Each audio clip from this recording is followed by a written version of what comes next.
You, Harrison and Lindsay, for that lovely introduction. This is In the Bleachers. I'm Brandon Scott. Beside me is the handsome young Patrick Malinowski. Now, we have a great show today, do we, Pat? Great show indeed, Brandon. Today we'll be starting off with the London Knights and how the recent trade deadline has seen them actually stay in a very strong playoff spot. And we'll finish it off on the hard court with the London Lightning and Royce White. Yeah, so let's get started now. That's London Knights. Weird season for them as they sold, but they're in the playoffs in the OHL. Can you make any sense with this, Pat? Yeah, it's been a weird season indeed, Brandon. If you look at the London Knights, they started off the season 1-9. Not a very good record, but then a trade for Joseph Raymakers from the Sault Ste. Marie Greyhounds changed everything. That saw them just climb up the standings. But they decided to sell at the deadline all their stars. But they still seem to be in a very good position with home ice. Yeah, it's kind of wonky. Like, you got to think with home ice, would they be able to steal a round or two in this year's playoff race?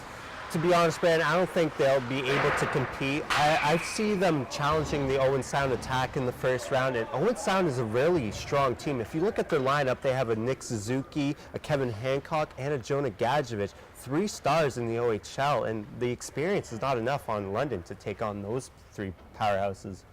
But they still have Evan Bouchard on the blue line, who's arguably the best defenseman in the OHL right now. Oh, no question about it. Evan Bouchard is my favorite to win the Max Kaminsky Trophy, best defenseman in the OHL. He leads the OHL in points as well. Truly tremendous player, which he'll probably be picked in the top 10 this year in the NHL draft, that's for sure.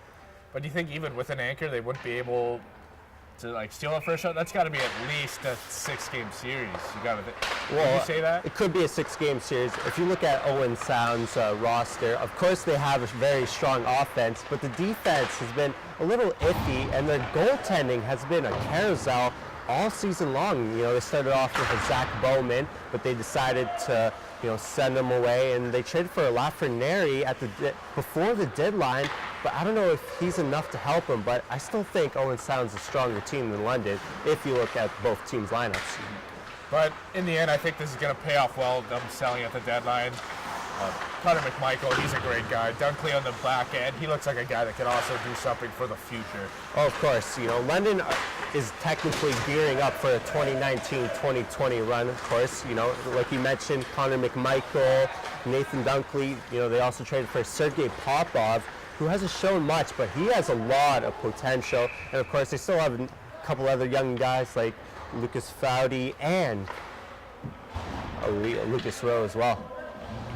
But enough about the Knights. Let's get under the rink there, per se. Let's focus into the hardwood. The London Lightning, back at her again. Oh, London Lightning, special team, obviously. Of course, they're led by, the great Royce White, who was a first-round pick in 2012, 16th overall to the Houston Rockets. But he's been dealing with a lot of health problems, especially he has a phobia when it comes to flying. And his career has really gone on the downtrek.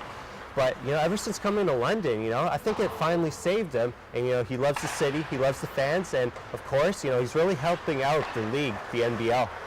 Yeah, I know. Harrison back in the desk, he could tell you a lot about Royce White. Those two are friends, of course.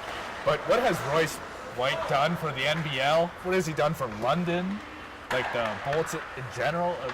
What has he done for Canada basketball almost? Well, I think he's put the NBL, on the image right now, of course.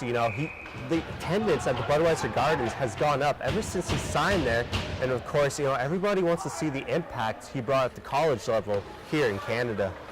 Yeah, well, that's all we have for In the Bleachers this week. I'm Brandon Scott. That's Patrick Malinowski. Let's send it back to the desk.